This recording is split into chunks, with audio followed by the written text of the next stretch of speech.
Hello friends, learn in short में आपका एक बार फिर से स्वागत है। मेरा नाम है सरस और आप देख रहे हैं लर्न इन शॉर्ट। फ्रेंड्स, आपको मेरे थंबनेल से पता चल गया होगा कि मैं किस टॉपिक पे बात करने वाली हूँ। मैंने आपके बहुत सारे कमेंट आ रहे हैं और एक-एक कमेंट का जवाब देने से अच्छा है कि मैं एक और आपके कमेंट से रिलेटेड एक वीडियो बना दे रही हूँ, जिससे कि क्या हो, अगर और किसी का भी डाउट हो तो ये वीडियो देखकर उनका डाउट क्लियर हो जाए। तो वैसे तो कुछ ऐसे कमेंट हैं कि एक कमेंट में पर्टिकुलर एक वीडियो बना देना चाहिए। लेकिन चलिए, मैंने यहाँ पे सारे कमेंट्स का दूसरे फ़ोन में स्क्रीनशॉट ले लिया है। तो जिनका भी कमेंट है, जिनका भी सवाल है, आप ये ज़रूर वीडियो देखिए और एक बार अपने ये सारे डाउट आप क्लियर करिए। अभी भी आपके मन में कई सारे डाउट हैं, क्योंकि बहुत सारे नए कैंडिडेट हैं जो पहली बार इंटरव्यू देने जा रहे होंगे। और जो मेरे पुराने सब्सक्राइबर है, जो जब से मेरा चैनल है तब से जुड़े हुए हैं, तो उनको ये नॉलेज होगा। अदरवाइज़ आप नए होंगे। तो चलिए स्टार्ट कर लेते हैं। कुछ 7-8 कमेंट था। तो सबसे पहले तो एक कमेंट है कि मैंने गलती से केवी का एप्लीकेशन फॉर्म दूसरे केवी के लिंक पर सबमिट कर दिया है। मेरा एप्लीकेशन रिजेक्ट हो जाएगा क्या? इंटरव्यू देने जाना चाहिए, प्लीज़ रिप्लाई। तो इनका सवाल जैसा कुछ थोड़ा-सा अजीब-सा लग रहा है। मैंने गलती से केवी का एप्लीकेशन फॉर्म दूसरे केवी के लिंक पर सबमिट कर दिया है। ये आपका सवाल कुछ अजीब-सा है। तो देखिए, होता क्या है कि एक गूगल फॉर्म भरवाते हैं आजकल। ये नया 2 साल से ट्रेंड आया है, पहले ऐसा नहीं था। तो आपसे कैसा गलती हुआ है, आपने उस केवी का साइट खोला होगा और वहाँ पे जाके आपने उस फॉर्म को फिल करके सबमिट कर दिया होगा। तो मैंने गलती से केवी का एप्लीकेशन फॉर्म दूसरे केवी के लिंक पर सबमिट कर दिया है। तो देखिए, बात हो सकता है कि या फिर आपको जिस स्कूल में अप्लाई करना हो, वहाँ का आपने ना किया, आपने कहीं और का कर दिया हो। और जो अगर देखिए, इसमें ये हो सकता है कि अगर अभी आपके पास टाइम है, तो आप अगर जहाँ के लिए भी आप अप्लाई कर रहे हैं, तो आप फिर से जाकर वहाँ पे गूगल लिंक का फॉर्म भर दीजिए। नहीं तो फिर एक बार आप इंटरव्यू में अगर टाइम डेट निकल गया है, तो आप एक बार इंटरव्यू में जाकर देखिएगा। वैसे तो गूगल फॉर्म जहाँ पे रहता है, वहाँ पे भरना वो होता है, ज़रूरी होता है। लेकिन अगर आपने नहीं भरा है, तो एक बार आप डायरेक्ट, अगर टाइम निकल गया है तो आप डायरेक्ट इंटरव्यू में जाइएगा और जाने के बाद एक बार चले जाइएगा और वहाँ पे जाके आप बात कर लीजिएगा। अगर हो सके तो वो आपका इंटरव्यू ले लेंगे। तो इस ऐसा किसी के साथ भी प्रॉब्लम हुआ हो कि गूगल फॉर्म नहीं भर पाया हो या फिर ऐसा मिस्टेक हो गया हो, तो आप एक बार इंटरव्यू में जाकर देख सकते हैं कि वो आपको वहाँ पे एंट्री देते हैं या नहीं देते। एंट्री तो दे देंगे, लेकिन जब आपका डॉक्यूमेंट वेरिफिकेशन होता है, तो वो लोग गूगल फॉर्म जो भरा रहता है, वो लोग लिस्ट निकालते हैं। तो उसी लिस्ट के थ्रू फिर वो लोग नाम बुलाते हैं। तो आप चाहे तो अलग से भी जा सकते हैं, एक बार जाकर देख सकते हैं, ठीक है? जाके देखने में बहुत ज़्यादा आपका दिक्कत नहीं है। वहाँ पे जो भी होगा आधे 1 घंटे में क्लियर हो जाएगा। उसके बाद फिर एक क्वेश्चन है, 2 दिन पहले का था कि एक क्वेश्चन है, सजेस्ट करो। जिनका भी क्वेश्चन है उन्होंने बोला है, जैसे कि स्कूल में पीआरटी की कितनी वैकेंसी हो सकती है मैक्सिमम, अगर 1 या 2 सीट है और केवीएस पीआरटी के 2 कैंडिडेट ने इंटरव्यू दिया है और उनका दोनों का ही इंटरव्यू ज़्यादा सही नहीं रहा और सीटेड और एलिजिबिलिटी सब ठीक है, तो क्या उनको कोई चांस मिल सकता है क्या पीआरटी के लिए? तो देखिए, अगर पीआरटी की बात करें तो 1 भी हो सकता है वैकेंसी, 2 भी हो सकता है, 3 भी हो सकता है, मैक्स टू मैक्स 5 भी होता है। Only for PRT. TGT, PGT के लिए 1-1 ही होता है, ठीक है? तो उसमें तो चांसेस बहुत ज़्यादा नहीं रहते। लेकिन अगर पर्टिकुलर पीआरटी की बात है,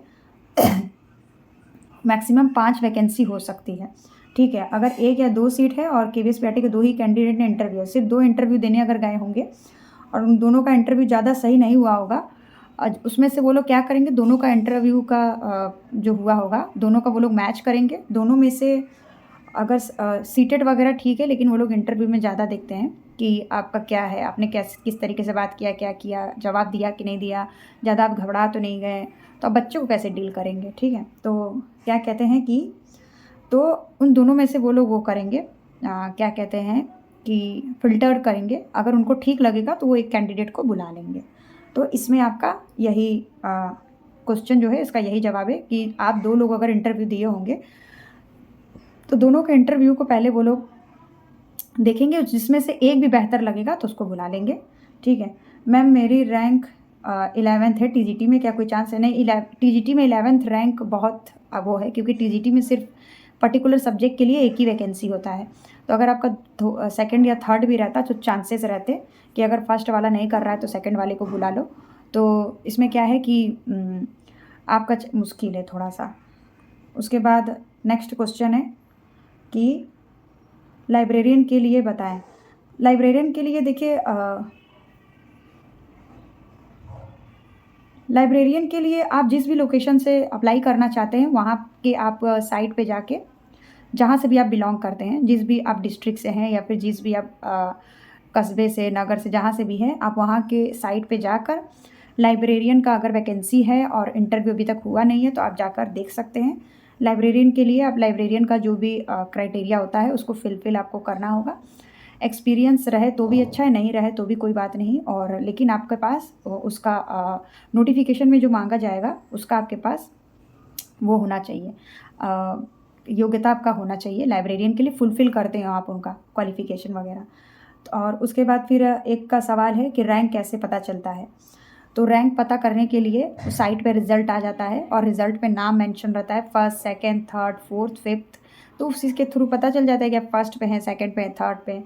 तो जहाँ के लिए भी आपने इंटरव्यू दिया है आप उसके साइट पर जाकर रैंक पता कर सकते हैं कि रैंक आपको कैसे पता चलेगा। और एक सवाल है नेक्स्ट कि मैम मेरा रैंक 1 है, कॉल आया था बताने के लिए कि आपका नाम आया है और आगे के लिए आपको आने के लिए आपको मार्च में कॉल करेंगे। क्या मार्च में कॉल करेंगे कि कैंसिल भी कर सकते हैं क्या वो? नहीं, जब आपको कॉल आ गया, आपका रैंक फर्स्ट है, तो वेरी वेरी कॉन्ग्रेचुलेशन कि आपको वहाँ पे काम करने का मौका मिलेगा एज अ कॉन्ट्रैक्ट टीचर ही, लेकिन एक अच्छी बात है। तो आपको कैंसिल नहीं होगा। आपको अगर उनको अप्रैल में ज़रूरत होगा तो आपको मार्च 20 से 25 मार्च में आपको कॉल आएगा, तो आप वहाँ पे जा सकते हैं, आपका कैंसिल नहीं होगा। और एक का और कमेंट था, वो मैंने स्क्रीनशॉट नहीं लिया। उनका बोलना था कि मुझे आप ये फॉर्म प्रोवाइड करिए, तो ये फॉर्म प्रोवाइड करिए। तो जब मैंने वीडियो बनाया है तो देखिए फॉर्म आपको मेरा फॉर्म से नहीं होगा, आपको जहाँ के लिए अप्लाई करना है आपको वो बायोडाटा फॉर्म डाउनलोड करना होगा। सारे केवीएस अपने अपने साइट पे अपना एक फॉर्म देते हैं। अभी भी अगर जिनको इंटरव्यू देना है, जिनका अभी तक इंटरव्यू हुआ नहीं होगा, कई डिस्ट्रिक्ट पे नहीं हुआ है, मार्च तक चलेगा क्योंकि अभी एग्ज़ाम्स भी हो रहे हैं, टेंथ बोर्ड्स एग्ज़ाम हो रहे हैं, तो उसमें सब बिजी भी हैं। तो क्या है कि अभी आपको जहाँ के लिए अप्लाई करना है आप उसके साइट पर जाकर वो फॉर्म डाउनलोड करिए। मैं तो आपको कहीं का भी फॉर्म दे दूँगी, तो उस फॉर्म से नहीं चलेगा। सारे केवीएस वाले अपने स्कूल का फॉर्म अपने साइट पे अपलोड करते हैं, तो कोई का 1 पेज का होता है, कोई का 2 पेज का होता है। तो आप जिस स्कूल के लिए अप्लाई कर रहे हैं आपको वहाँ का फॉर्म लेना होगा।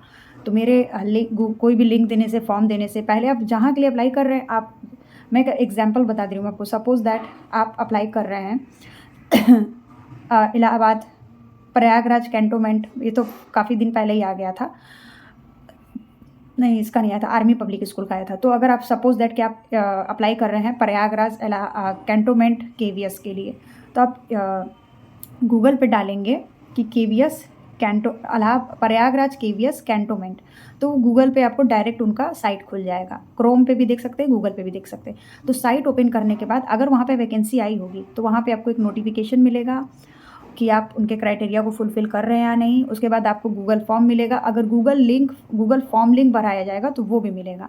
देखिए 2 तरीके के फॉर्म होते हैं कई जगह पे, आजकल ज़्यादातर हो ही गया, 50 to 70% जगह पे गूगल फॉर्म भी हो गया है और हार्ड कॉपी फॉर्म भी हो गया है। और जो छोटे-छोटे जैसे जगह पर हैं वहाँ पे सिर्फ अभी हार्ड वाले फॉर्म चल रहे हैं। तो आपको जहाँ के लिए भी, जिनको भी जहाँ के लिए अप्लाई करना होगा उसको वहाँ का फॉर्म उसके साइट से जाके डाउनलोड करना होगा। तो फ्रेंड्स ओवरऑल इस वीडियो में यही था। आई होप कि आपके अभी भी जो डाउट हुए हैं वो क्लियर हुए होंगे। और फ्रेंड्स मैंने एक वीडियो बनाया था कि रिलेटेड टू केवीएस का जो मंडे को 23 तारीख को आने वाला था रिज़ल्ट। तो फ्रेंड्स केवीएस क्या है कि देखिए आपको पता ही है कि ईएमआरएस का आपका एग्ज़ाम डेट आ गया है। अप्रैल में आपका केवीएस का भी एग्ज़ाम हो जाएगा टियर 2 का, और रिज़ल्ट आपको जल्द ही मिल जाएगा। क्योंकि हुआ क्या कि